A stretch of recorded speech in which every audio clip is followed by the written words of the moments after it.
자, 여러분 좋은 하루 되고 있습니까? 오늘은 날씨가 너무 시원해서 밖에서 한번 이제 녹음해 보려고 합니다.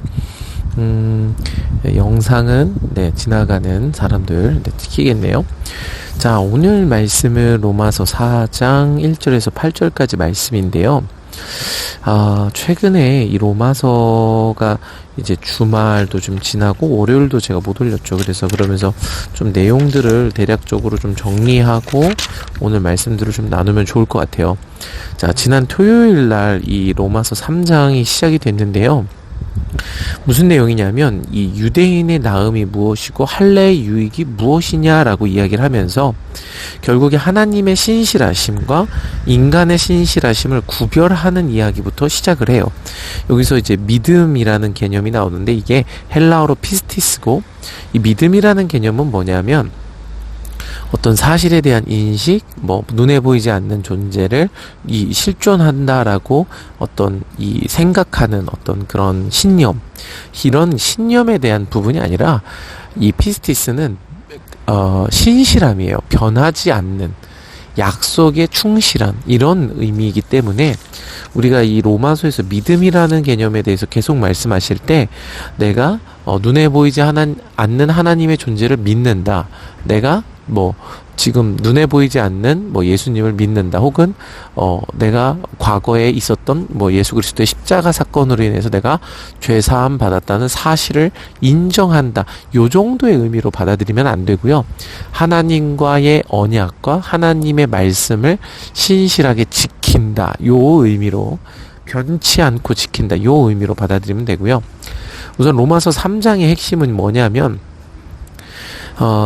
유대인이나 헬라인이나 모두 율법 아래에서 죄인이다라는 얘기를 한 거예요. 그래서 이제 로마서 3장 10절에 보면 기록된 바 의인은 없나니 하나도 없으며 깨닫는 자도 없고 하나님을 찾는 자도 없고 다 치우쳐 함께 무익하게 되고 선을 행하는 자는 없나니 하나도 없도다. 이게 로마서 3장의 얘기예요. 그러니까 지금 자신의 의를 주장하고 율법을 주장하고 할례를 주장하는 이 유대인들조차도 죄인이다라는 걸 분명히 말씀하고 계시다라는 거죠. 그리고 나서 로마서 3장 21절에 보면은 이 유대인과 이방인의 차별이 없다라고 이야기를 하면서 결국 이 핵심적으로 로마서 3장에서 이야기하는 건 행함으로, 율법으로 의롭다 여김을 받을 수 없다. 결국에는 아무도 이 행함으로 의롭다함을 받을 수 없기 때문에 믿음으로 의롭다함을 받는 것이다 라는 것을 바울이 강조해서 얘기를 하고 있는 거예요. 그래서 한 자매가 좀 질문을 했는데요. 로마서 2장에는 듣는 것에서 끝나는 게 의로운 게 아니라 율법을 행하는 자가 의롭다 하심을 받는다고 이제 말씀을 하셨는데, 이제 3장에 와서는 의롭다 하심을 얻는 것이 율법의 행위에 있지 않고 믿음으로 되는 것인 줄 인정한다라고 이제 이야기를 했단 말이에요. 그러니까 이제 질문한 게 뭐냐면 로마서 2장의 내용과 3장의 내용이 너무 다른 거 아닙니까? 이런 질문인 것 같아요. 그래서 질문을 해줘서 너무 감사하고요. 여러분 어쨌든 말씀 묵상하면서 질문이 들거나 이해가 안 되는 거 있으면 언제든지 연락하시고 적극적으로 카톡도 하시고 유튜브에 댓글을 남겨도 되고 챌린저스에 질문 요렇게 해서 올리셔도 됩니다. 그래서 최대한 답을 하도록 노력을 하도록 하겠습니다. 여하튼 그래서 2장에서는 율법을 행하는 것이 의롭다라고 얘기를 해요. 그런데 결국 바울이 얘기하고 싶었던 게 뭐냐면 2장에선 유대인들이 율법을 가르치고 율법을 지키도록 종용하고, 그러니까 거의 이방인들에게 가스라이팅을 계속하는 거예요. 너네가 예수 믿어도 그게 다가 아니다.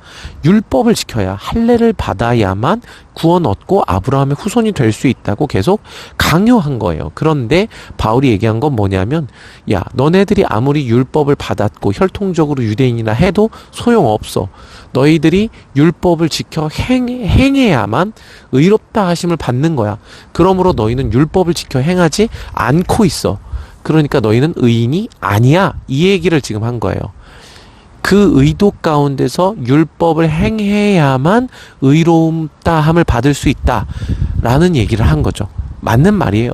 그러니까 바울의 얘기는 유대인이지만 율법을 주장하고 가르친다고 하고 뭐 어리석은 자의 인도자라고 스스로 자부하지만 너희들이 율법의 본질을 지켜 행하지 않고 있다라고 그들을 정죄한 거예요. 그들의 죄를 깨닫게 한 거예요. 이게 이제 중요한 거죠. 그렇기 때문에 3장에 와서 유대인이나 헬라인이나 모두 죄 가운데 있다라고 이제 확언을 한 거죠. 그러므로 유대인이든 헬라인이든 율법의 행함으로 의롭다함을 받지 못하고 믿음으로 의롭다함을 받는 것이다 라고 얘기를 하면서 4장으로 넘어오게 되는 겁니다. 자, 이해가 되실 거라고 생각을 하고요. 그래서 4장으로 넘어와서요.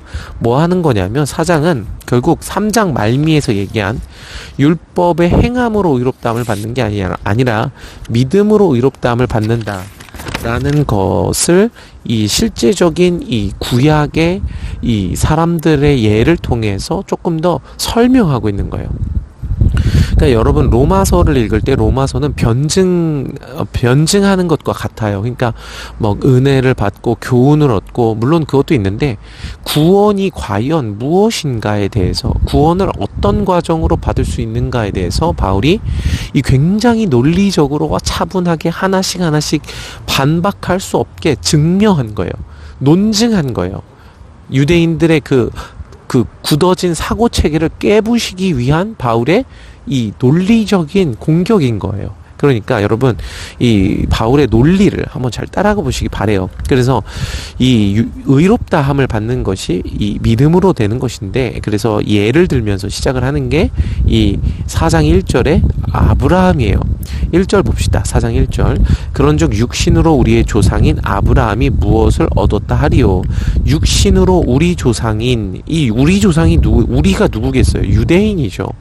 그러니까 유대인들은 이 복음서에도 보면 자신들이 아브라함의 후손이다라고 자처하죠. 왜냐하면 아브라함의 후손이다라는 게 이제 뒤에 계속 나오는데 아브라함이 하나님과 언약을 맺어요. 그래서 하늘의 별과 같은 후손을 너에게 주겠다라고 하나님이 약속하시고 너와 너의 후손에게 이 가나안 땅을 영원한 유업으로 주겠다고 약속을 하세요. 그게 굉장히 중요한 거예요. 근데 왜 중요하냐면 그게 단순히 이 가나안 땅, 물리적인 땅을 유업으로 주겠다라는 의미에서 멈추지 않기 때문에 그래요.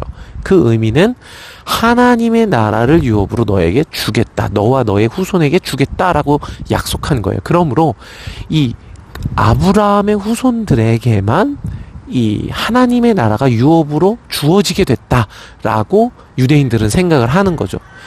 그리고 그 아브라함의 후손인 증표, 하나님과 언약을 맺은 아브라함의 후손인 증표가 뭐냐면 할례예요.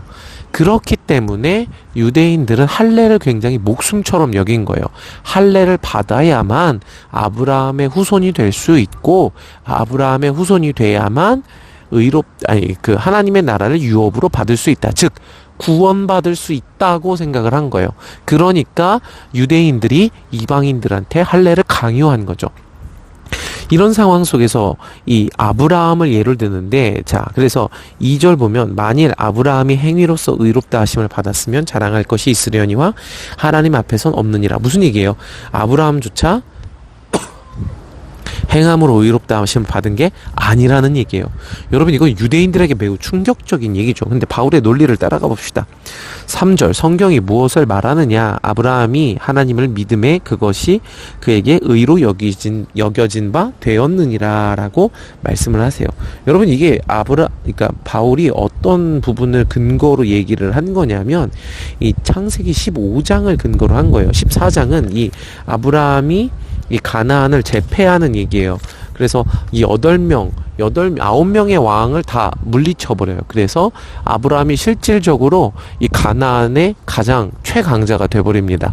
그리고 나서 이제 아브라함이 그 멜기세덱에게 11조를 드리는 일이 일어나고 그 다음에 15장이 일어나는 거예요. 그래서 15장 창세기 15장 1절에 보면 이후에 그러니까 11조를 드린 후에 하나님이 왕이심을 인정한 후에 여호와의 말씀이 환상 중에 아브라함에게 임하여 이르시되 아브라함아 두려워하지 말라.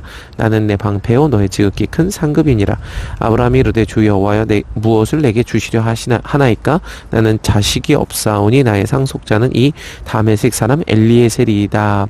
그러니까 하나님이 아브라함을 축복하기 위해서 오시죠. 그런데 5절에 보세요. 그를 이끌고 밖으로 나가 이르시되 하늘을 우러러 뭇별을 셀 수 있나 보라. 또 그에게 이르시되 내 자손이 이와 같으니라. 하나님이 이 약속을 하세요. 아브라함, 그러니까 하나님이 왕인 것을 인정하고 이 땅의 보물, 이 땅의 이 영원한 나라를 바라는 게 아니라 하늘의 나라를 바라기 시작한 아브라함에게 이 하늘의 별과 같은 후손을 주겠다고 약속을 하세요. 그런데 여러분 여기서 기억을 하세요. 이전에는 하나님이 아브라함에게 하늘의 별과 바다의 모래와 같은 후손을 주겠다고 하시는데 지금은 바다의 모래와 같은 후손이 없다는 걸 기억하세요. 바다의 모래와 같은 후손은 이 후손인데 결국 하나님의 영원한 나라를 바라지 못하는 자들에 대한 이야기예요. 바다의 모래라는 것은 그 나중에 좀 더 설명을 하도록 합시다. 여하튼 하늘의 별과 같은 이 많은 자들을 하나님의 의로 이끄는 그런 후손을 주겠다. 그러면서 7절 또 그에게 이르시되 나는 이 땅을 내게 주어 소유를 삼게 하고 너를 갈대아인의 우르에서 이끌어낸 여호와이니라. 그러니까 이 땅을 너와 너의 후손에게 소유로 주겠다라고 약속을 하시는 거예요. 그런데 그때 6절이 이제 핵심이죠. 아브라함이 여호와를 믿으니 여호와께서 이를 그의 의로 여기시고.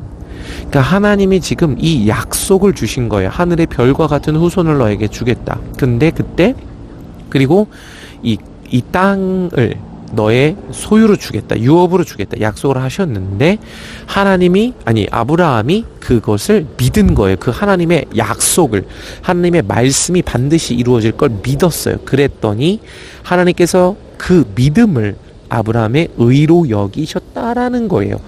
바울은 이 부분에 이 초점을 두고 지금 의로움이라는 것은 행함으로 받는 게 아니라 율법에 갇혀서 받는 게 아니라 율법을 넘어서 하나님의 말씀과 약속을 믿는 것이 의로움이다라고 지금 설명을 하고 있다라는 거예요.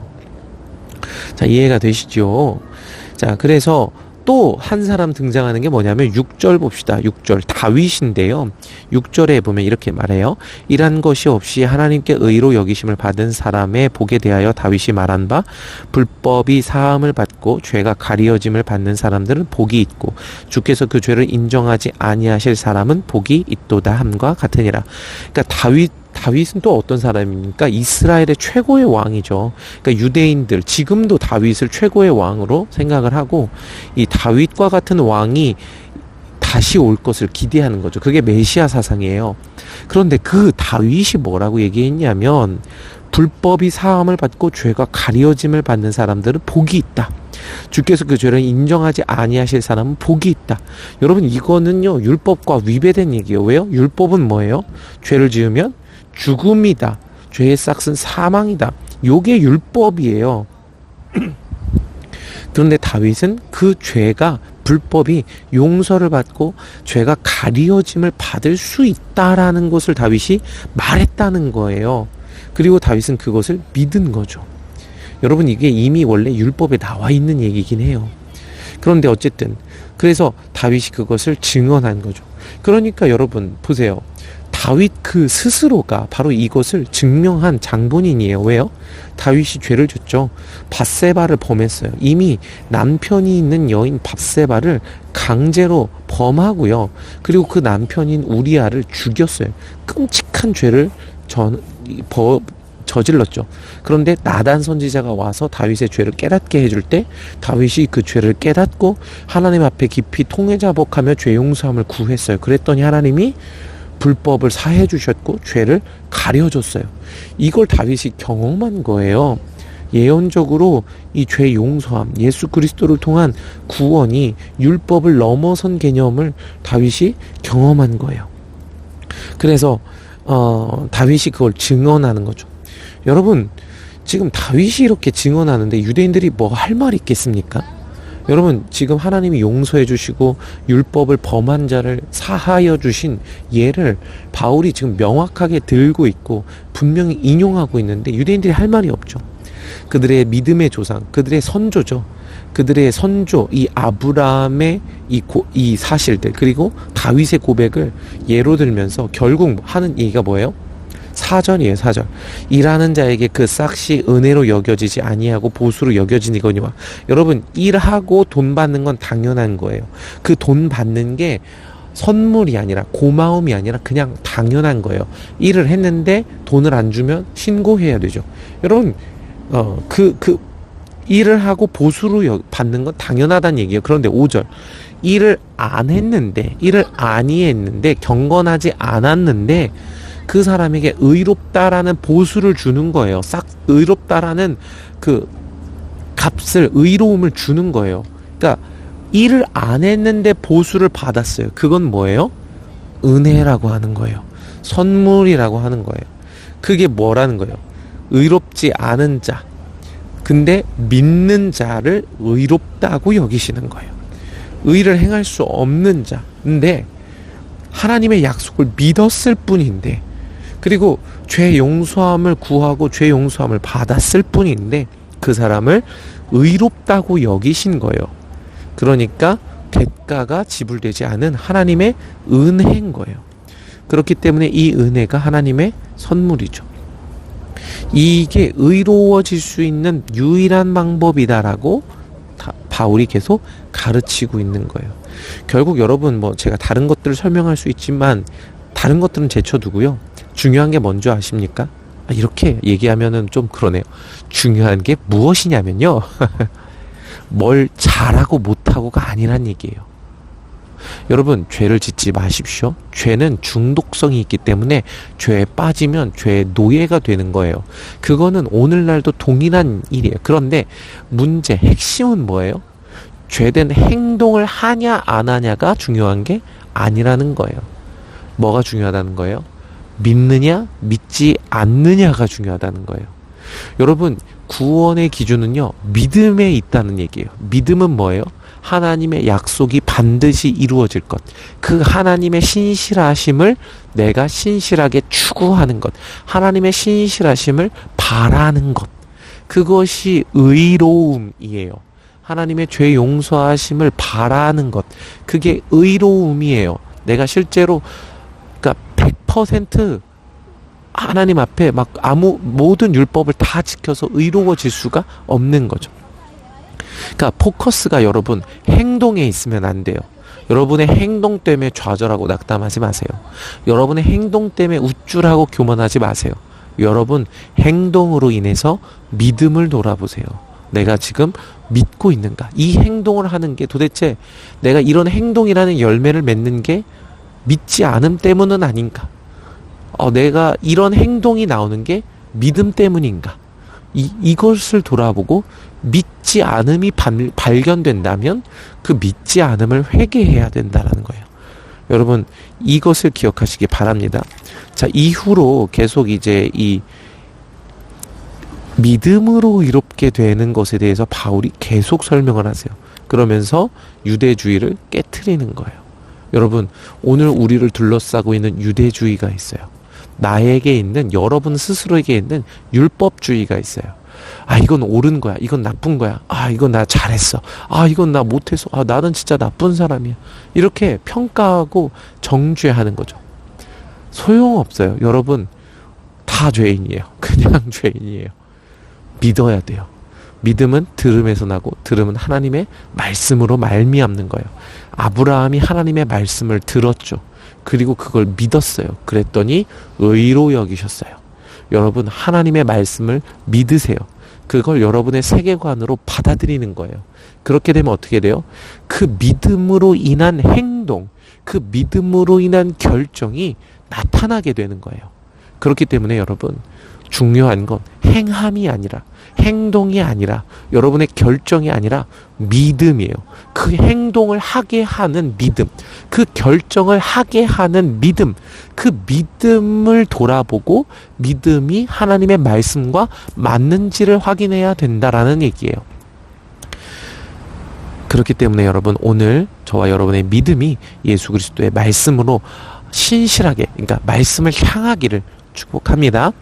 자, 말씀을 계속 읽으시고요. 그렇게 이 로마서는 이렇게 생각과 이 사상을 좀 여하튼 그걸 좀 정리하는 시간이에요. 그래서 여러분들이 생각해보고 묵상해보고 궁금하고 이해가 안 되는 게 이상한 게 아니라 너무 당연하고 자연스럽고 질문을 하는 건 최고의 공부 방법입니다. 그러니까 여러분이 계속 질문하시고 두드리셨으면 좋겠습니다. 주님의 이름으로 많이 사랑하고 축복하고 오늘도 주의 말씀 안에 거하시는 하루 되시기를 바랍니다. 시민 여러분, 지금부터 제 동영 영상을 봐주셔서 감사합니다.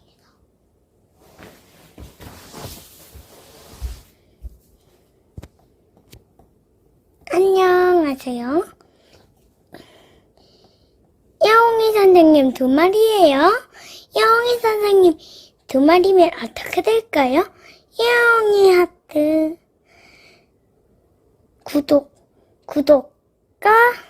구독과 좋아요를 구독과 좋아요를 눌러주세요. 안녕.